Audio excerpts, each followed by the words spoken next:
The cemetery was silent, except for the soft sound of November rain tapping against black umbrellas. Olga stood beside her mother's grave, holding a bouquet of white chrysanthemums so tightly her fingers had gone numb. Around her, relatives whispered condolences, but their voices felt distant, drowned beneath the weight pressing against her chest. For 2 exhausting weeks, she had lived between hospital rooms, late-night work calls, and sleepless mornings. And still, she lost her mother. "Stay strong," Aunt Vera whispered gently, wrapping an arm around her shoulders. Olga nodded once. Her mother had always told her the same thing whenever life became unbearable. No matter what happens, keep your back straight. That evening, Olga returned to an apartment that suddenly felt far too quiet. Her mother's favorite chair sat near the window, untouched. The tea kettle still rested on the stove exactly where she left it. Then her phone vibrated, a message from her director. "Tomorrow at 9 a.m., come to my office. Important discussion." Olga stared at the screen in disbelief. Not even one day, not even after the funeral. The next morning, she walked into Maxim's office exactly at 9. He sat behind an oversized desk, flipping through paperwork like she was just another item on his schedule. "Take a seat," he said flatly. Olga sat silently. Maxim finally looked up. "Due to company restructuring, your position is being eliminated." The words landed with cold precision. 10 years. Gone in one sentence. 10 years of overtime. 10 years of solving crises nobody else could handle.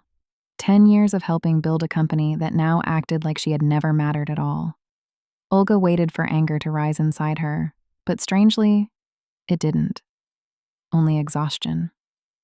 "When does it take effect?" she asked quietly. "Immediately," Maxim replied.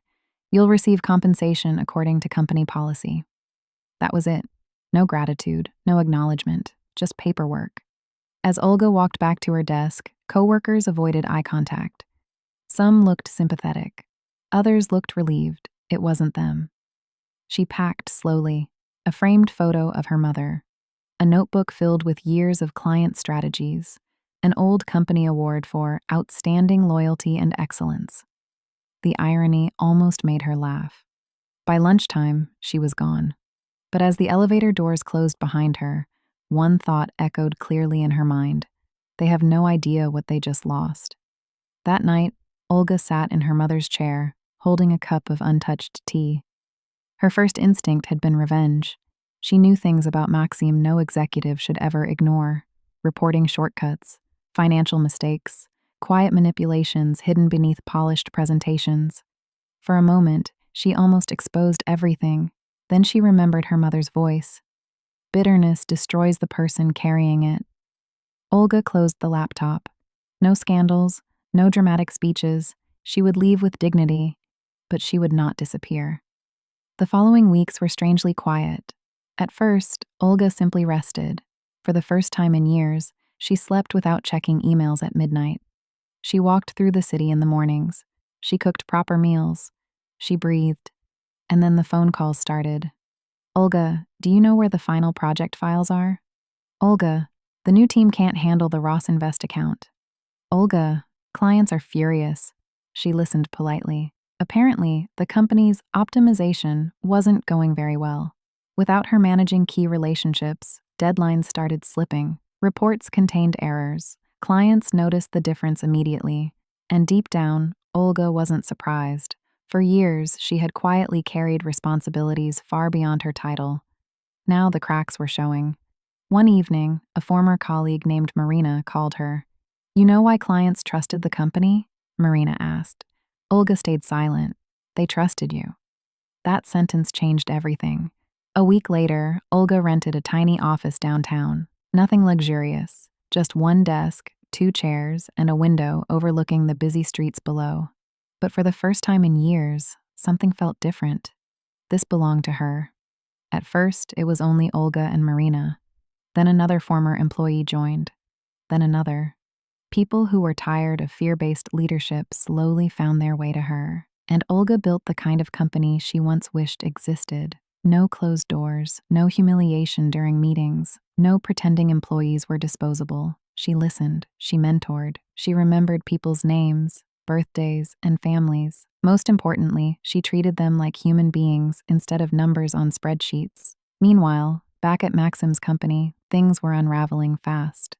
The Ross Invest account, the company's largest client, suddenly terminated their partnership. The office atmosphere shifted overnight. Employees whispered nervously in hallways. Managers scrambled to explain delays and missing reports. Maxime became increasingly tense, holding endless meetings and demanding impossible results from overwhelmed staff. But pressure couldn't replace experience, and fear couldn't replace leadership.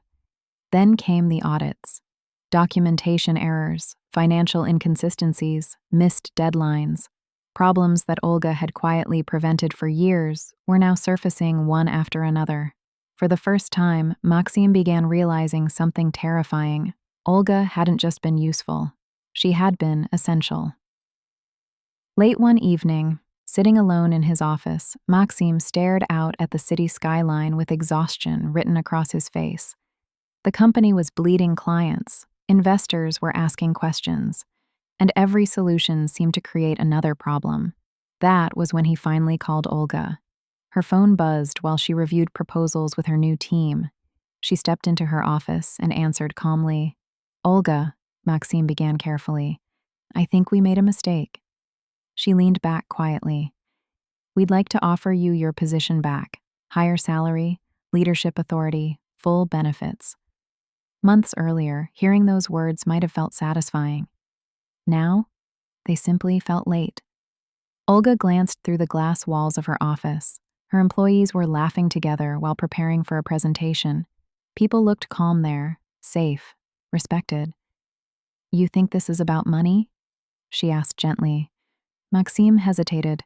"We need you." Olga smiled softly. "For years," she said, "I needed someone to value me too." Silence filled the line. Then she thanked him politely and declined. A month later, the company officially entered financial crisis. Major investors withdrew support, employees resigned in waves. The corporate empire Maxim spent years building collapsed faster than anyone expected.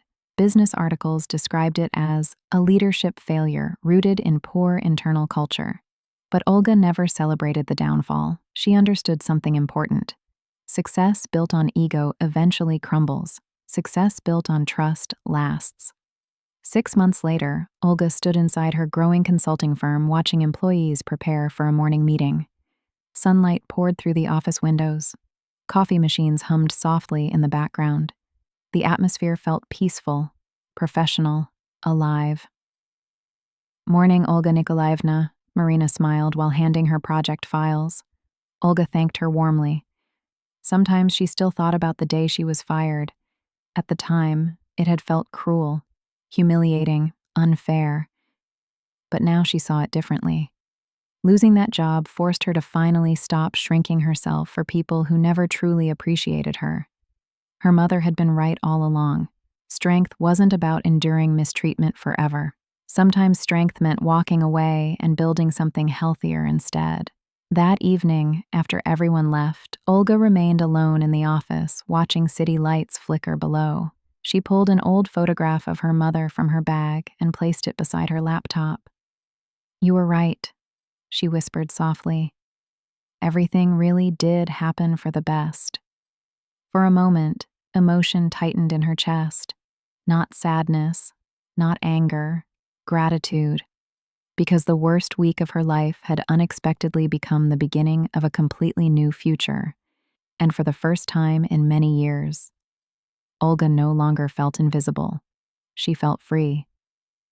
If this story touched your heart, don't forget to subscribe to the channel for more emotional stories about resilience, second chances, and personal growth. Sometimes life closes one door not to punish us, but to finally lead us toward the life we truly deserve.